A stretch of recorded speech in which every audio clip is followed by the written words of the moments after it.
Welcome to Ladies Talk Show. This is your host, Leah Richeimer. We have a very special lady, a sweetheart. Her name is Aura. She's been married 29 years. She's got 7 kids, and she's going to be coming on to ask us a question. I don't even know what she's going to ask. So thank you. Welcome, Aura. Thank you very much for being on the Get Real with Leah. And I would like to start by telling me, what can I help you with? What is your issue? Okay. Yeah. Brilliant honor to be here. Thank you. I want to ask about quite a complex question. My husband on a Sunday night will go out to a shave, and he tells me he's going out to shave. And after the shave, he doesn't come back home. He's let me know when I do know that he goes gambling. Sometimes he does it in private groups, and sometimes he'll do it in a casino. There was a time years back when it was really a problem and it was dangerous. At the moment, it's not a risk to the family. It's not a risk to the finances. The children are aware, especially if they're out late, and sometimes they are. And they will ask me where daddy is and things like that.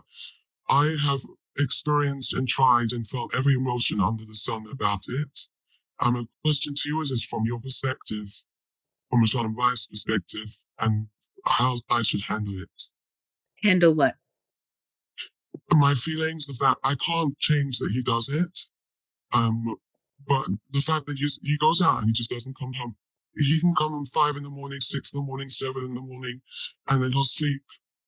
The next day he can be flexible sometimes, and he does it usually. He knows that he can on a Monday morning not have to get out, so he'll sleep until 2, 3 in the afternoon. Mm-hmm.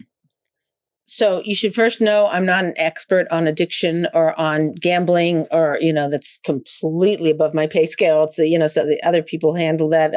And I assume if you're saying it used to be dangerous to a person and now it's no longer, can you just give us a very short, standing on one foot, what that process was? So it was sort of not really in line with how you teach. I had to step up and manage the finances with outside support. And slowly over the years, I've handed them back to him and trusted him with the finances, which was a hard thing to do. But he's rising to it. And Baruch Hashem, we have a lot of commitments, a lot of different children to pay for different things. And he's doing that. All of those things are okay. So I'm not worried that I'm going to lose my house, that, he's not going to pay, other things all of those things are happening. And in a way, he's doing it with me, probably more since the one doing things according to your, derech, how you teach it.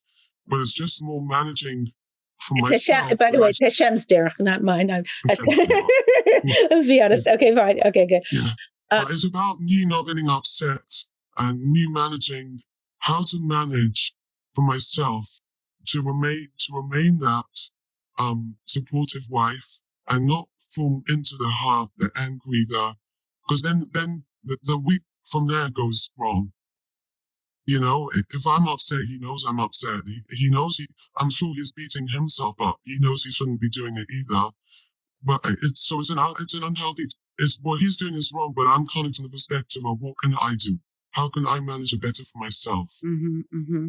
So not really understanding the addiction mentality and process and what the recovery looks like, right? I'd have to know that. I'd have to know what how my understanding of addiction is that, once an addict, an alcoholic or a drug addict or a gambler, always an addict, whatever. And my understanding is that abstinence is the solution. So I'm not quite clear.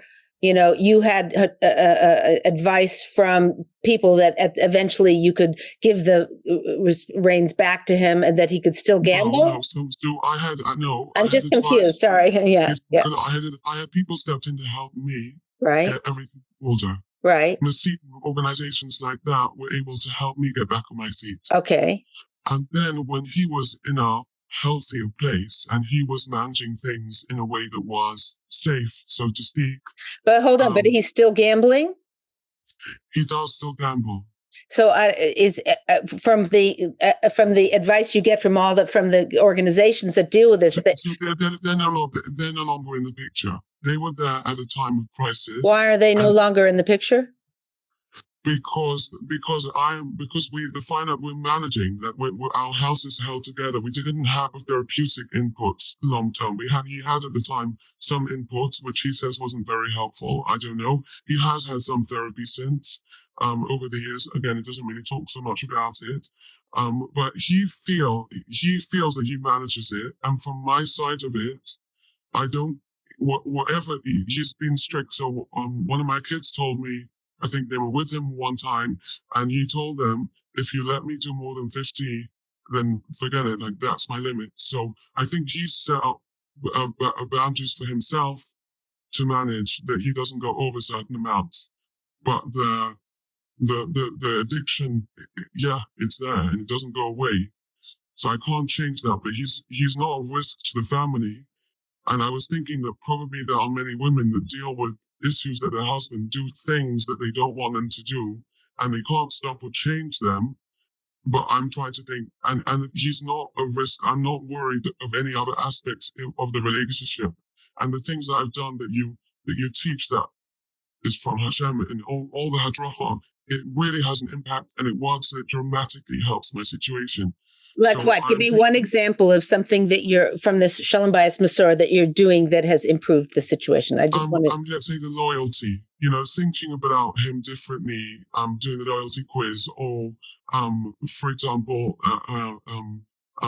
offering him things that that are hard for me to do that he needs. Those kind of things. He's really welcomed, appreciated, thanked me. Being more feminine, being more of a receiver, letting him be the giver.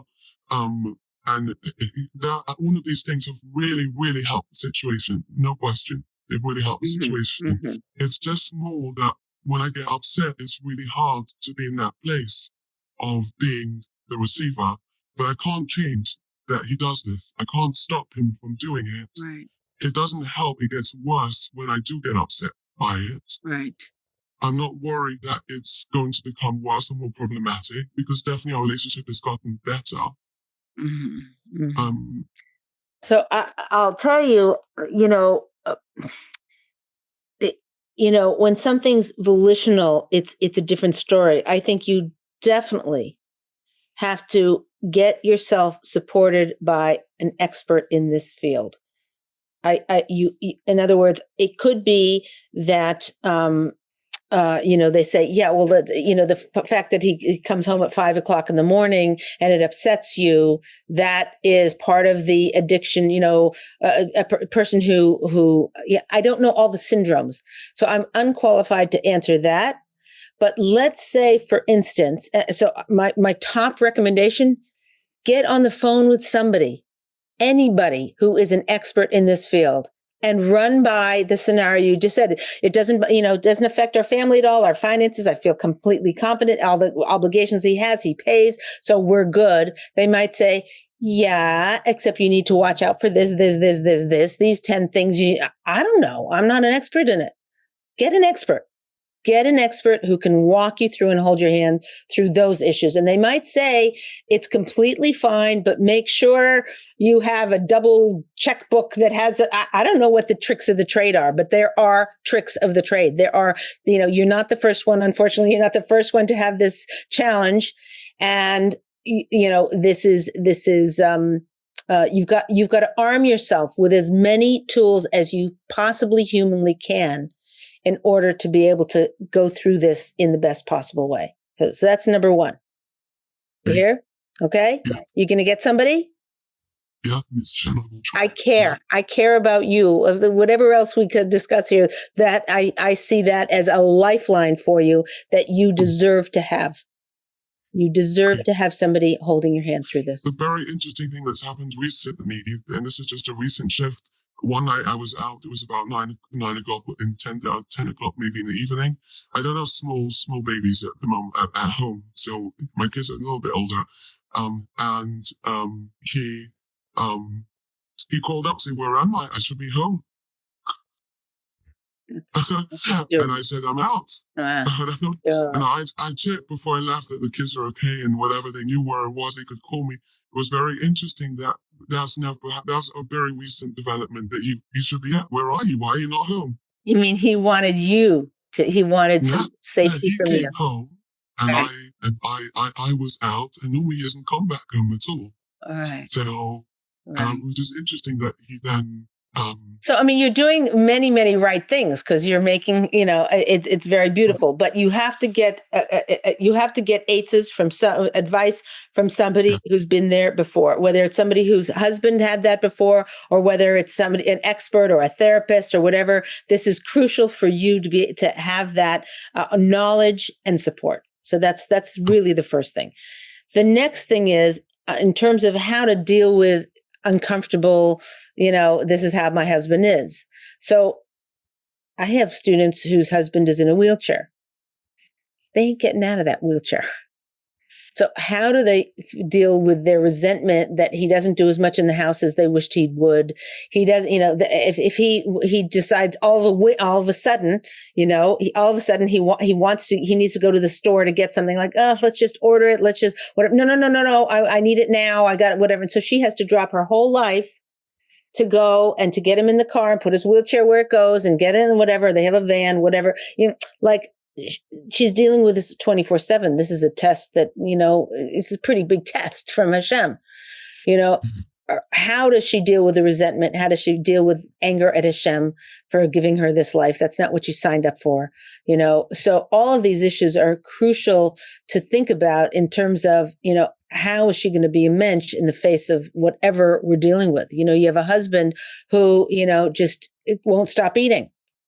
Just won't stop eating. You tell this, you let the doctor, then you talk to the doctor behind his back and said, tell him he's going to have a heart attack, God forbid, and push him. Or, you talk to his brother who he's very close with and say, can you get an exercise program with him? You tried everything and nothing's shifted. How do you live with the status quo when the person who's the most important person in your life isn't taking care of themselves properly? Isn't capable of taking care of themselves properly, has a handicap, has an addiction, a gambling addiction. That is a area of personal growth that I get it. Like the big thing today, I didn't sign up for this. Like, guess what? Hashem knows what you need better than we know what we need. So yeah, I didn't sign up for this, but here's where you are. Who are you going to be in the matter? Are you going to just be the resentful, angry person, or are you going to step up to the mat and say, okay, what can I do for myself? Number one, when my husband is gone for the evening, I'm going to, he really doesn't like when I, watch YouTube videos on how to sew. He's like, oh, it's such a waste of time, or it's nourishkeit, or you shouldn't be taking influence from people who aren't, whatever it is. So at those times, as long as it's safe for you and it's not nourishkeit or whatever, I'm not advocating YouTube videos, God forbid. I'm just saying, something that is troubling or something that so that's my time. Oh, he's gone. I'm going to crochet. I'm going to do, he doesn't like when I, he doesn't like the smell of broccoli, and I love broccoli. So when he's gone, I'm making quiche with broccoli and I'm eating the whole thing myself, whatever, so there's a way to take the sting out of it a little bit. That's one thing. Second thing is, what kind of communication can you have with your husband that can make a difference? And that is something you can't shoot from the hip about. You can't just say, oh, I'm upset that when you go out, it's the same old habits, same old turmoil, same old challenges. What you can do in terms of your thinking, you can think, what can I say to him that might ease up this situation? And you think about it for a day, a week, a month. You make notes to yourself. You take a journal. You write him a letter and then cross it out and write him another letter and take this paragraph out. And what communication can I have? So it could be there's a communication you could have. When you being out all night is really challenging for me, I think it would make a world of difference on those nights that you're planning to be home at 5 in the morning. Maybe you'd come home at 2 or 3 or whatever. But, just if I had a text from you that said, I'm going to be out late tonight. If I had a pre-warning, in other words, that I don't know what your situation is, whether you never know, or you're nodding your head. What does that mean? No, I never know. You never know. There are odd occasions when he might come home, but usually not. So he's usually gambling every night? No, on a Sunday, one night a week, Sunday night. Oh, interesting. One night a week. One night he's out, and then the next morning, the next day is upside down. And the rest of the week he's home? Usually, yes. What do you mean when usually? He goes to work, and usually he comes home. So, yes. So on Sunday night, you're prepared that that's where he's going? He doesn... say it. He tells me he's going to Shea, which he goes to, and then from Shea he goes on. Shea is code for Shea and ... Right. So it's not every night. There have been other occasions when he's just dropped comments here or there, which I understand. There have been other nights when he's also been gambling, and that definitely does happen. But on a general weekday, coming home missing the whole night, it's one night a week. Okay, so tell me and you get mad at him on Monday for sleeping in. When do you get mad at him, and what do you do? I get annoyed when he's sleeping in, and then the kid can't clean the bedroom, and then I can't use the bedroom, and then he's sleeping when he should be up, and then he's not going to school, and it's all these things. It gets me. It gets me that he's not doing what he should be doing, and I know I take it personally as well, even though I know it's not personal. It's nothing to do with me, but sometimes I really take it personally as well. You mean like he's doing it to you? Yeah, and I know he isn't. I know, but I just feel so hurt and upset sometimes, and especially if I've tried hard and I'm trying to be that easy connector. If I'm trying so hard, then I kind of feel like this is what I'm getting. You can't do anything. You can't. But I understand, like you say, it's an illness, and it's not so simple. And he's got it very controlled because he's got it on a tight leash. But this is the reality.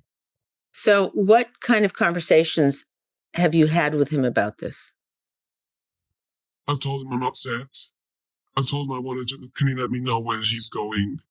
I've asked him. I've not spoken to him. I've slammed kitchen drawers and cupboards, being annoyed. I'm glad. I've done the overall every emotion possible. At one point he said to me, I wish that I could just be really open with you about everything. But the level of non-judgment and lack of frustration or irritation that would require on my behalf for like 6 months, I don't think is humanely possible as I currently am. With other little sprinkles of life, obviously, other issues as well that are present. Have you ever, you told me your reactions you've had to him. Have you ever had, heartfelt conversations with him? Very hard to. I think that addiction, one of the things about addiction is disconnection. And the disconnection isn't just in the addiction. It's quite hard to connect in deep, meaningful ways. I'm not saying it isn't possible, but it's quite hard, and he's quite fragile. So he gets hurt quite easily. It's quite a vulnerable. Do you have conversations like during the days, Tuesday, Wednesday, Thursday, Friday? How are things? Generally positive. I'll try to listen, try to be positive, hear him out. There are other frustrations as well, but it's hard to have deep conversations, and a lot of them on the phone, because he's out a lot of hours and he travels, so he's not, he's sometimes not also even here, like coming home. So again, I can't be certain, but I know where he is. I do trust that there isn't anything more going on. There might be the odd occasional additional hours of time of gambling, that for sure. But in a general sense, I'm not concerned about any other issues.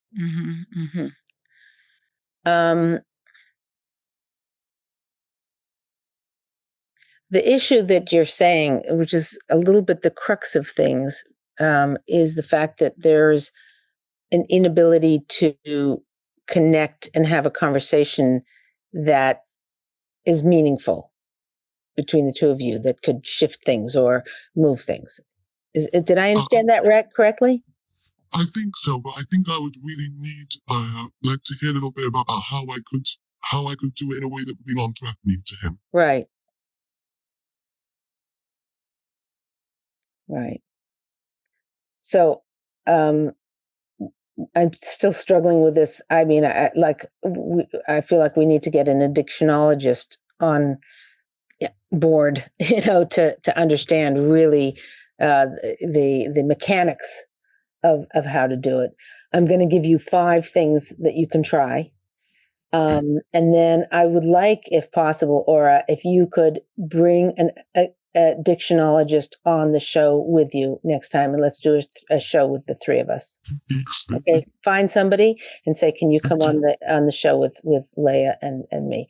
So that way we can all learn something, and if other people have that issue, they can get chizuk and Eitz's strength and advice about it.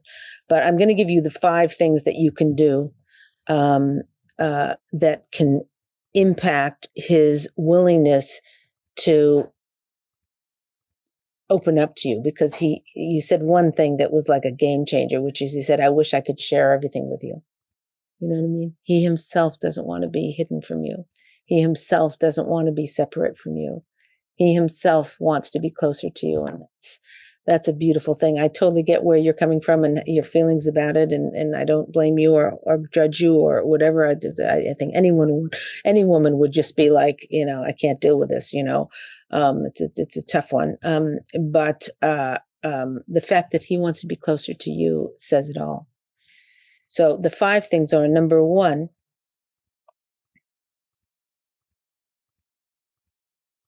he knows exactly how you feel, so there's no reason for you to tell him. She's smiling. You're like, hello. You don't have to tell him. You don't have to give him the silent treatment. You don't have to slam a door, a cabinet. He gets it. You're withholding slamming the door from him is like drawing him close, because he knows how badly you want to slam the door on him. So your number 1 thing is, where's my duct tape? Duct tape. Just don't react. Now, I get it. You started off this whole conversation saying, like, I just can't, I can't, whatever, I get that. It's hard. But I want you to get a huge, gleeful pleasure of not saying anything. Like you feel the urge of slamming the door and you don't. And that should bring you a huge wave of pleasure, because it's giving Hashem a huge wave of pleasure. So your first thing that like, do a 0 tolerance, try your hardest, really work on that. That's the number 1 thing. Now, Leah, are you joking? Like, he deserves my wrath. He does. He deserves me to slam the door. He does. He deserves me to be angry with him and to not, be forthcoming with my pouring love on him. He doesn't deserve it. You're right. This is a test of greatness on your part. It's a test. How awesome can you be? So the reason I'm giving you this homework is because I think when you fall into a habit of snappy and mad and this and that, whatever, it becomes almost a habit. You don't feel good about yourself. You don't feel good about him. There's disconnect. There's not closeness. There's, all kinds of other ramifications that come from it. If you nip it in the bud, it's hard. I'm not saying this is like a piece of cake, but if you nip it in the bud or whatever, there's a ability for him to come towards you, because he wants to come towards you, as he said. Now, is it just, does it feel just like justified? In other words, he deserves it. So, it's not fair that he doesn't get treated the way he should get treated after his poor behavior. But let's just try this. It could be that this is a fail, but I have a gut feeling that if you are able to zip or whatever, I feel like he'll feel less pushed away. Okay, that's first of all. Sometimes I even feel compassionate for him. I go through a whole range of emotions. It just depends, I think, on where I'm at. But most of the time it's a non-event. Most of the time, but I think I can get a bit cross on a Monday afternoon. Then I can get a little bit cross. So that's the challenge. So that's what I need to really. That's the second thing I was going to tell you. Okay. Number 2, arrange the logistics of your life so that it minimizes his behavior minimizes its impact on you. So that means if you have to pay the housekeeper double to come at 7:00 at night to make the bed or whatever she's doing, cleaning that room, that's what you do. Manage the logistics. It's money well spent. Hashem will pay for it because you're creating shalom in your home. Hashem will take care of it. That's a chazal. That's not Leah Richeimer's guarantee. That's from chazal. You work on shalom bayis. Hashem will, shalom bayis money is a thing. So that also means that if you need to get into the room, whatever's in that room, you need to get in there because that's where your desk is. You need to get in there because your makeup is kept there. You need to get whatever you need to get in there, buy double. You have a set of makeup in your bedroom that you need to get. Have another exact set in a cute bag with turquoise with little sprinkles on it, whatever with purple and whatever your favorite colors are. Have another bag elsewhere. Have another desk. Okay. Now, look, if you're on a budget, go on one of these, Craigslist or whatever, where buy a used, ugly old desk or whatever, put it right smack in the middle of your room, of your living room, where all the guests come or whatever, and it's ugly and whatever with all your papers all over it. Maybe then he'll wake up earlier. No, I'm joking. But the point is, that's your shalom bayis desk. So have it so you do not need to get into your room for any reason. Okay. So I shouldn't say things like, well, it's a shame that Bettina couldn't come in and clean today. Avoid that. Hello. Yeah. Yeah. That would be an idea. Yeah. so, okay, fine. Right. Okay, fine. And also, if now, which do you think is more effective? It's a shame the cleaner couldn't get in to clean the room today. No, I've asked my own. I know. Or hold on a second, but listen to this. Or he wakes up, it's 4:00 in the afternoon, and he sees you with a duster cleaning the thing and in other words, you are the cleaner at 4. Like he's going to feel terrible. Like, oh my gosh, maybe he won't. Maybe like, oh good, it's at least it's getting cleaned. This is a good new routine. So I don't know, but I'm just saying. It's possible. Yeah, I'm just. He might feel, it might have compassion on you or whatever, but I don't think it's going to change him. I think it's a mistake to do that because he needs to sleep till 3 PM if he's been up all night. He's into hate. That's just the way it is. You got handed a unfortunate, that would be annoying. I think any woman would find it annoying that her husband slept till 3 PM until she realizes, I have a husband. Some people never got married. Some people's husband died. Some people have a husband who is mean to them. Some people have a husband who gambles and don't feel bad about it. Try and see it from that. Okay, number 3. Number 3 is, this whole thing about getting yourself supported. I'm going to actually put it on this list because I think it could be overlooked. You need to get a mentor or an advisor. You need to get supported. And as somebody who's a lot smarter than me about addiction, I know nothing. Literally know nothing. I know 5% and nothing, So you need to get an advisor. Number 4 is you need to figure out a way. We've been talking a little bit about, loyalty in the lecture you came to. The way a man sees himself is the way his wife sees him. meaning a man's identity, his self-identity is really, what does my wife think of me? So, somebody could be the CEO of a company, have $5 billion here and $7 billion there, and, run 50,000 people in this thing. And they could have a lot of power, a lot of respect from every quadrant. But if their wife thinks less of them, that's how they think of themselves.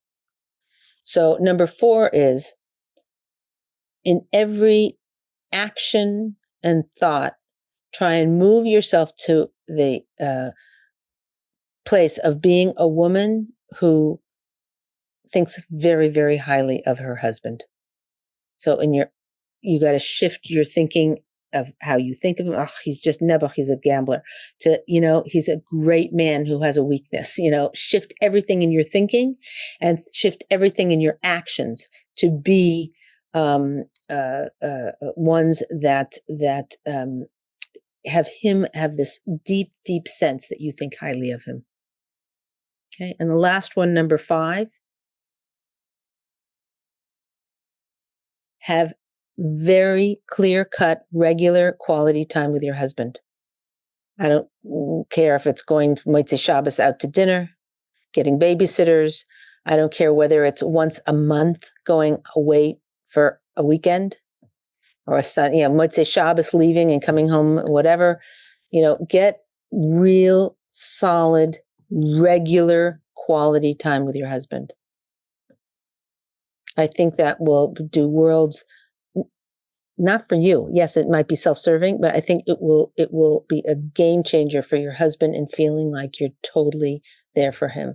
And his whole thing that he said, where he said, I wish I could tell you everything, means that he wants to be closer to you, and that's the way to do it. And you can tell him, I went to see somebody, and this is the advice they gave me, is to spend regular time together. And you say regular, do you mean like as much as possible?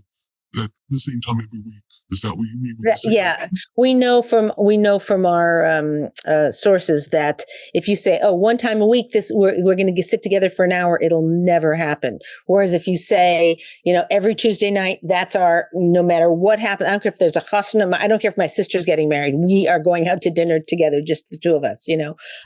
Maybe go to the chasna, but do it Wednesday night that week. But he's laughing. But the bottom line is, you need to have these chunks of time together. I think that will help a great deal. So, okay, we're going to have to end, but I just want to thank you, Oris. Thank you so much for being here, for sharing yourself with us. And you really, the biggest thing I have to say is, the getting yourself supported. So I really hope that you can find somebody who can come on with us. And I give you a bracha that Hashem should help you, give you koyach, and that your tefillah should soften your husband's heart, so that he comes a little towards you. You go towards him, and he comes towards you, and you can have that closeness that you deserve. Okay. Hashem should be well. Thank you so much. This is Leah Richeimer for Ladies TalkShow. We'll see you next time.